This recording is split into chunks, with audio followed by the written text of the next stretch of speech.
So without solving the Friedmann equation, what we want to do now is just look in some detail, broad detail, at what's going to happen under a different set of assumptions or a different set of conditions. So we have the relativistic Friedmann equation.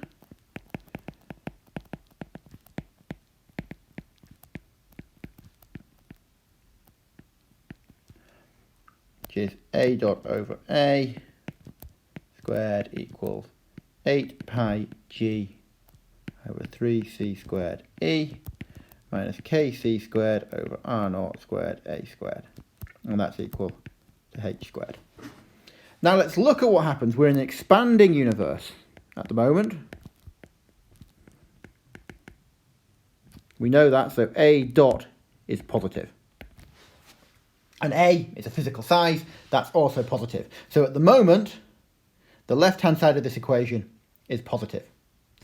Energy density can only be positive.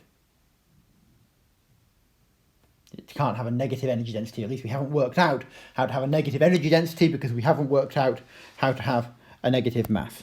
So E is always positive. A dot is only positive at present. It may or may not remain positive into the future. And so if we're in the currently expanding universe, what's going to happen in the future is purely therefore a function of this term here, the curvature.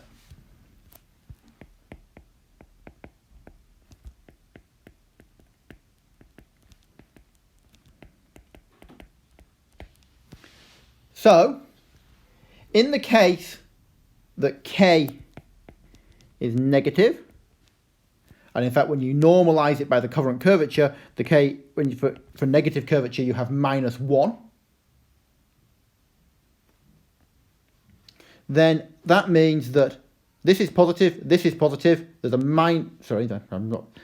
a dot over a squared is positive, the energy density is positive, this is minus sign here, and so therefore this is always positive. So permanent expansion.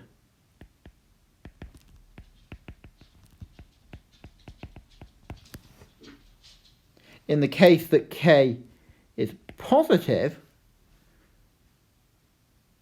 then as a gets bigger, the energy density may drop. And in this case it's plus 1 for kappa. You reach maximum size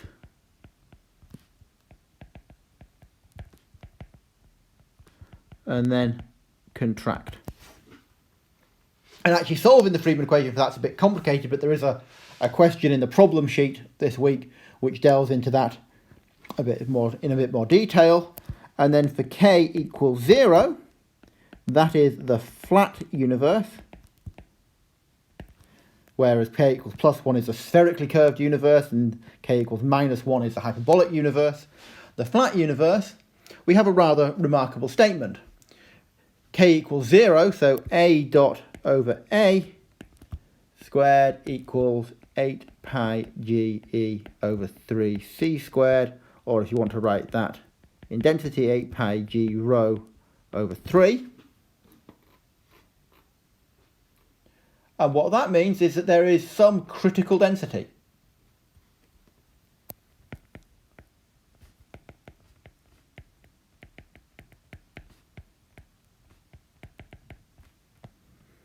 So rho crit is equal to 3h squared over 8 pi g.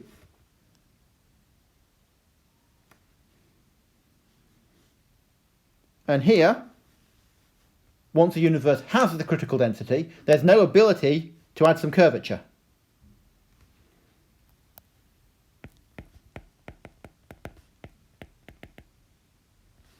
So a flat universe has the critical density. And importantly, it is always flat. Now that doesn't mean the critical density doesn't change. So for example, if I have a critical density full of matter, a flat universe full of matter, as it expands, the matter density spreads out, it becomes lower, but it always has a critical density and it's compensated for by changes in the Hubble parameter. here. On the other hand, since the energy density is always positive, or the matter density is always positive, A dot over A is always positive as it is now, so it will expand forever. So we can also plot down at this point the evolution of a universe. So time and scale factor. And you can really identify three different scenarios. You can have a scenario where K or kappa equals 1. It's positively curved. And it's what's called a closed universe. In other words, the universe expands to a maximum and comes back again. In this particular case, the universe is also finite. In a sense, because it's like a spherical system, you have a spherical geometry. In principle, you can see yourself. So you look far enough and you will actually see round. In the same way you could go up, if you walk in a straight line from where you are, you'll eventually come back to the same place. It's a finite universe and it is called closed. And then you have K equals 0. This is a flat universe. It expands forever.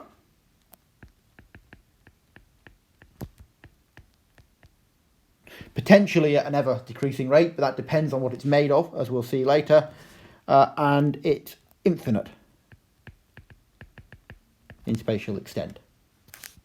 And then you have a negatively curved universe. That's what's called an open universe. It is also infinite and expands forever.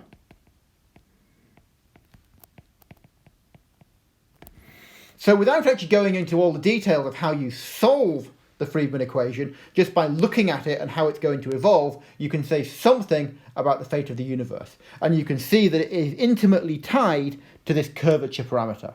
So one of the really big questions in astronomy in general, and certainly in cosmology, is what is the curvature of the universe?